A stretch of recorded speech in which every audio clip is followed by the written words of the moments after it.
പഴയ നിയമം ഉൽപ്പത്തി പുസ്തകത്തിൽ നിന്നുള്ള വായന 1-ാം അധ്യായം. ദൈവം പ്രപഞ്ചത്തെ സൃഷ്ടിക്കുന്നു. ആദിയിൽ ദൈവം ആകാശവും ഭൂമിയും സൃഷ്ടിച്ചു. ഭൂമി രൂപരഹിതവും ശൂന്യവുമായിരുന്നു. ആഴത്തിന് മുകളിൽ അന്ധകാരം വ്യാപിച്ചിരുന്നു. ദൈവത്തിൻ്റെ ചൈതന്യം വെള്ളത്തിന് മീതെ ചലിച്ചുകൊണ്ടിരുന്നു. ദൈവം അരുൾ ചെയ്തു, വെളിച്ചമുണ്ടാകട്ടെ. വെളിച്ചമുണ്ടായി. വെളിച്ചം നല്ലതെന്ന് ദൈവം കണ്ടു. അവിടുന്ന് വെളിച്ചത്തെ ഇരുളിൽ നിന്ന് വേർതിരിച്ചു. വെളിച്ചത്തിന് പകലെന്നും ഇരുളിന് രാത്രിയെന്നും പേരിട്ടു. സന്ധ്യയായി, പ്രഭാതമായി, 1-ാം ദിവസം. ദൈവം വീണ്ടും അരുൾ ചെയ്തു, ജലമധ്യത്തിൽ ഒരു വിതാനം ഉണ്ടാകട്ടെ. അത് ജലത്തെ രണ്ടായി തിരിക്കട്ടെ.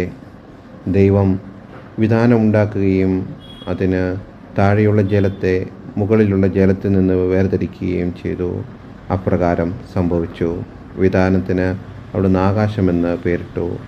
സന്ധ്യയായി, പ്രഭാതമായി, 2-ാം ദിവസം. ദൈവം വീണ്ടും അരുൾ ചെയ്തു, ആകാശത്തിന് താഴെയുള്ള വെള്ളമെല്ലാം ഒരിടത്ത് ഒരുമിച്ച് കൂടട്ടെ. കര പ്രത്യക്ഷപ്പെടട്ടെ. അങ്ങനെ സംഭവിച്ചു. കരയ്ക്ക് ഭൂമിയെന്നും ഒരുമിച്ച് കൂടിയ ജലത്തിന് കടലെന്നും ദൈവം പേരിട്ടു. അത് നല്ലതെന്ന് അവിടുന്ന് കണ്ടു. ദൈവം അരുൾ ചെയ്തു, ഭൂമി എല്ലാത്തരം ഹരിതസസ്യങ്ങളെയും ധാന്യച്ചെടികളെയും വിത്തുകൾ കൊള്ളുന്ന ഫലങ്ങൾ കായ്ക്കുന്ന വൃക്ഷങ്ങളെയും മുളപ്പിക്കട്ടെ. അങ്ങനെ സംഭവിച്ചു. ഭൂമി എല്ലാത്തരം ഹരിതസസ്യങ്ങളും ധാന്യച്ചെടികളും വിത്തുള്ള ഫലസസ്യങ്ങളോട് കൂടിയ വൃക്ഷങ്ങളും മുളപ്പിച്ചു. അവ നല്ലതെന്ന് ദൈവം കണ്ടു. സന്ധ്യയായി, പ്രഭാതമായി, 3-ാം ദിവസം.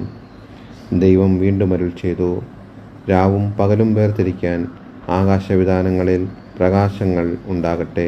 അവ ഋതുക്കളും ദിനങ്ങളും വർഷങ്ങളും കുറിക്കുന്ന അടയാളങ്ങളാകട്ടെ. ഭൂമിയിൽ പ്രകാശം ചൊരിയാൻ വേണ്ടി അവിടുന്ന് അവ ആകാശവിതാനത്തിൽ ദീപനാളങ്ങളായി നിൽക്കട്ടെ. അങ്ങനെ സംഭവിച്ചു. ദൈവം 2 മഹാദീപങ്ങൾ സൃഷ്ടിച്ചു. പകലിനെ നയിക്കാൻ വലുത്, രാത്രിയെ നയിക്കാൻ ചെറുത്. നക്ഷത്രങ്ങളെയും അവിടുന്ന് സൃഷ്ടിച്ചു. ഭൂമിയിൽ പ്രകാശം ചൊരിയാനും രാവിനെ പകലിനെയും നിയന്ത്രിക്കാനും വെളിച്ചത്തെ ഇരുളിൽ നിന്ന് വേർതിരിക്കാനും ദൈവം അവയെ ആകാശവിതാനത്തിൽ സ്ഥാപിച്ചു. അത് നല്ലതെന്ന് ദൈവം കണ്ടു. സന്ധ്യയായി, പ്രഭാതമായി, 4-ാം ദിവസം. ദൈവം വീണ്ടും അരുൾ ചെയ്തു, വെള്ളം ജീവജാലങ്ങളെ പുറപ്പെടുവിക്കട്ടെ. പക്ഷികൾ ഭൂമിക്ക് മീതെ ആകാശവിതാനത്തിൽ പറക്കട്ടെ. അങ്ങനെ ദൈവം ഭീമാകാരങ്ങളായ ജലജന്തുക്കളെയും കടലിൽ പറ്റം ചേർന്ന് ചരിക്കുന്ന സകലവിധ ജീവികളെയും എല്ലാത്തര പക്ഷികളെയും സൃഷ്ടിച്ചു. അവ നല്ലതെന്ന് അവിടുന്ന് കണ്ടു. ദൈവം അവയെ ഇങ്ങനെ അനുഗ്രഹിച്ചു, സമൃദ്ധമായി പെരുകി കടലിൽ നിറയുവിൻ. പക്ഷികൾ ഭൂമിയിൽ പെരുകട്ടെ.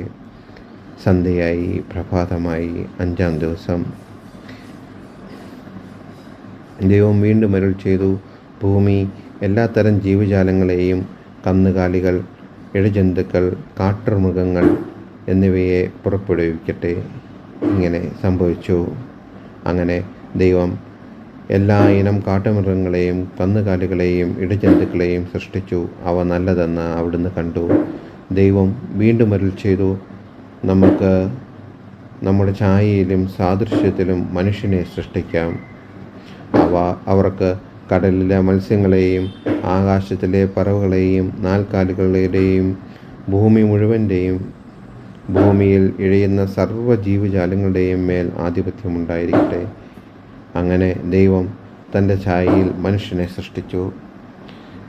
ദൈവത്തിൻ്റെ ഛായയിൽ അവിടുന്ന് അവനെ സൃഷ്ടിച്ചു. സ്ത്രീയും പുരുഷനുമായി അവരെ സൃഷ്ടിച്ചു. ദൈവം അവരെ ഇങ്ങനെ അനുഗ്രഹിച്ചു, സന്താനപുഷ്ടിയുള്ളവരായി പെരുകുവിൻ. ഭൂമിയിൽ നിറഞ്ഞ് അതിനെ കീഴടക്കുവിൻ. കടലിലെ മത്സ്യങ്ങളുടെയും ആകാശത്തിലെ പറവകളുടെയും ഭൂമിയിൽ ചരിക്കുന്ന സകല ജീവജാലങ്ങളുടെയും മേൽ നിങ്ങൾക്ക് ആധിപത്യം ഉണ്ടായിരിക്കട്ടെ. ദൈവം അരുൾ ചെയ്തു, ഭൂമുഖത്തുള്ള ധാന്യം വിളയുന്ന എല്ലാ ചെടികളും വിത്തുകൾ കൊള്ളുന്ന പഴങ്ങൾ കായ്ക്കുന്ന എല്ലാ വൃക്ഷങ്ങളും ഞാൻ നിങ്ങൾക്ക് ഭക്ഷണമായി തരുന്നു. ഭൂമിയിലെ മൃഗങ്ങൾക്കും ആകാശത്തിലെ എല്ലാ പറവകൾക്കും ഇഴജന്തുക്കൾക്കും ജീവശ്വാസമുള്ള സകലതിനും ആഹാരമായി ഹരിതസസ്യങ്ങൾ ഞാൻ നൽകിയിരിക്കുന്നു. അങ്ങനെ സംഭവിച്ചു. താൻ സൃഷ്ടിച്ചതെല്ലാം വളരെ നന്നായിരിക്കുന്നുവെന്ന് ദൈവം കണ്ടു. സന്ധ്യയായി, പ്രഭാതമായി, 6-ാം ദിവസം.